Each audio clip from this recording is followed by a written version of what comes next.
প্রিয় এসএসসি শিক্ষার্থীরা, তোমাদের অনেক সময় সেট অধ্যায়ের এই যে এ টাইপের ফাংশনের অঙ্ক দেওয়া থাকে, তোমরা চাইলে এ টাইপের ফাংশনের অঙ্কগুলো খুব সহজে ক্যালকুলেটর দিয়ে সলভ করতে পারো।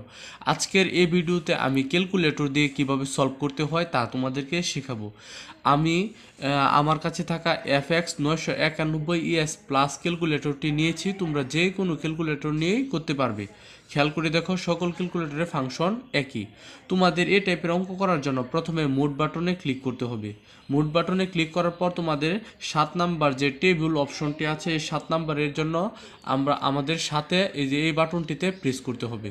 প্রেস করার পর তোমরা এফ অফ এক্স নামে একটি অপশন পেয়ে যাবে। এই এফ অফ এক্সে তোমাদেরকে এই রাশিটি তুলে দিতে হবে। তোমরা তাহলে তুলে দাও। দেখো আমি কিভাবে তুলি। আমাদের দেওয়া আছে এক্স স্কোয়ার মাইনাসের 4x প্লাসের 3, এটি আমরা তুলব। তাহলে আমরা প্রথমে আলফা বাটনে ক্লিক করব, তারপর এই যে এই বাটনে ক্লিক করব। তাহলে এক্স চলে এসেছে। এখন এক্স স্কোয়ার দেওয়ার জন্য আমরা এই বাটনটিতে ক্লিক করব।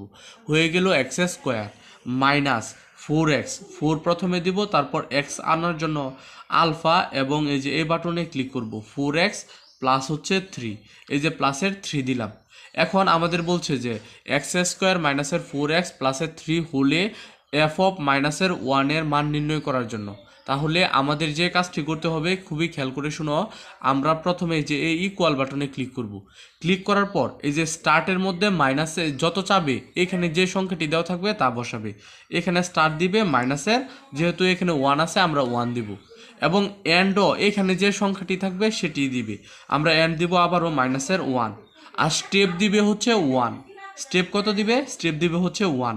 তাহলে উত্তর কিন্তু চলে আসবে। দেখো, মাইনাসের 1-এর জন্য মান আসবে কিন্তু 8। অর্থাৎ এই রাশিটা যদি তোমরা সলভ করো, তাহলে এফ অফ মাইনাসের 1-এর মান হবে হচ্ছে 8।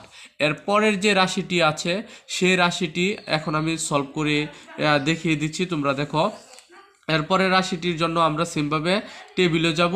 টেবিলে যাওয়ার পর এখানে দেওয়া আছে এক্স কিউব মাইনাসের 6x স্কোয়ার প্লাস 11x মাইনাসের 6। তাহলে আমরা এক্স কিউব তুলব। আলফা এখানে থাকা এক্স বাটন, তারপর এই যে এখানে থাকা এই বাটনে ক্লিক করব, তারপর এখানে 3 দিলাম। এখন আমাদের যে কাজটি করতে হবে, মাইনাসের 6x তুলতে হবে।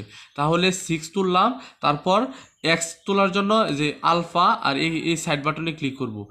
এখন এটার উপর একটু ভুল হয়েছে, আমি আবারও দেখাচ্ছি। এই যে এই সাইড বাটনে ক্লিক করে আমরা তারপর মাইনাস এই যে 6 আর এখানে থাকা আলফা এখানে থাকা এক্স বাটনে ক্লিক করব। তারপর এটার উপর দেখো এখানে স্কোয়ার আছে, স্কোয়ারের জন্য আমরা এখানে স্কোয়ার দিব প্লাস